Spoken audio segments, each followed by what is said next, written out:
blessed. I think teachers do a phenomenal job, but for some reason, we do not, and give them all the reasons. I know too many parents who are like, I'm like, this child of mine, I do love them, but hey, when can I drop them off?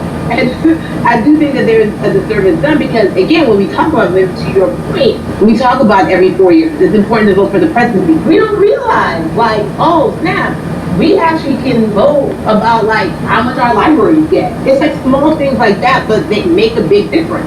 When you think of voter suppression in this country, what does it look like for you?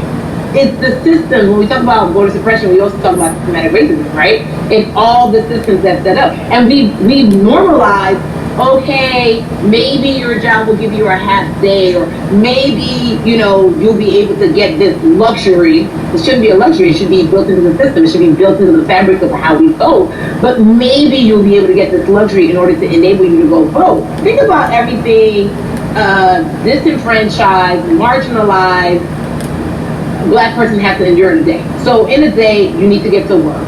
If something happens to your car, if something happens to your child care, if something happens to, there's so many factors along the way that can send you into a tailspin as an American. And then you add on as a person of color. If you're just trying to get to vote and you already have to go through all of these hurdles and hoops in your everyday life, imagine the one day when your voice really is supposed to matter the most in this country, but then you also see all the times that you tried to have your voice matter, and then it's been shut down, repressed, told it doesn't matter, and then you're kind of like, what's the point? How do we keep hope though? If I'm watching this right now, how do we as a people stay hopeful? How do we believe in the promise that these quote unquote forefathers have given us? Because have you met Black people? By like hope is infused in our DNA. Like you said, like if we haven't been broken now be it through slavery, through capitalism, give it to me, colonization, through segregation, through, I mean, listen, the history of Black people in this country is, at one point, we were 3/5 people. Mm-hmm. That was a written law. And look at us now. We are whole. We are Black girl magic. We are Black boy joy. We are, what I'm saying? And what I think about in terms of giving us hope, right? We're making a lot of people nervous right now, Carrie. We're making a lot of people nervous right now because they're like, dang, we put all these obstacles in their way, and these jokers are resilient.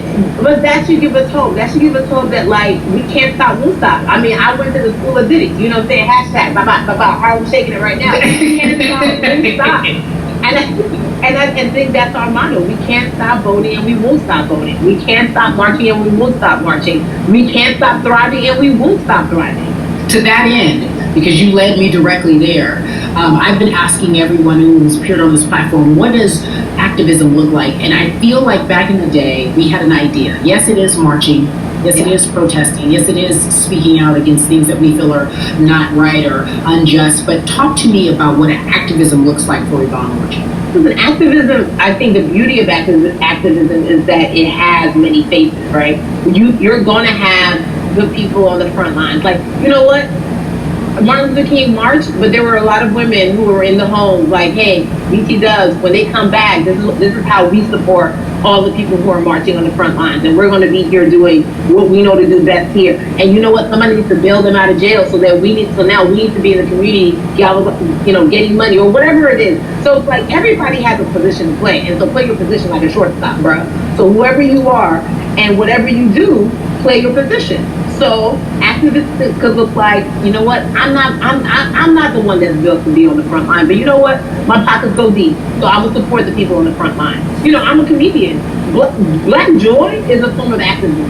There's always a call for entertainers or celebrities that have the platform to do something. Why aren't you speaking out? I'm not a believer in thinking that it's mandatory. Like you said, everyone can be an activist and be activated in different ways. But talk to me about the connection. Talk to me about the marginalization in your world and how you feel like it even inspires you to say more and use your platform to do more. beneath the surface of what we do, like Nash says, it's the who, right? The who is the person who's going to be like, hey, let me call this out. Either blind racism in terms of overt racism, in terms of ways that we can be better, in terms of ways that we can actually be more uplifting to the community that you may not even realize that you're serving. Before I let you go, talk to me about the urgency, in your opinion, for people to vote, our people to get out and vote this coming election. Yeah, I mean, guys, Nine. If you think you're tired now, I'm telling you right now, we cannot take this sitting down. We can't take this jokingly. I understand that it may be hard to figure out who to vote for, but at the end of the day, we gotta vote for our families. We gotta vote for our legacies. We gotta vote for continued progress. We have to vote for upward mobility. We have to vote for equality in a way that is long lasting. And if we succeeded before, we can do it again. We talk about the hope. This is the time. This is not the time to give up. This is not the time to pretend away that we haven't made progress. We have. There's still much more to be done. And you know what? We might have to get to a point where we pass the baton to our children and our children's children, but we still have work to do now for that generation. Orgy, you are everything. You are Molly, but you are not Molly, but I love you so much as Molly on HBO's Insecure. You are an amazing podcaster, Jesus and Joel.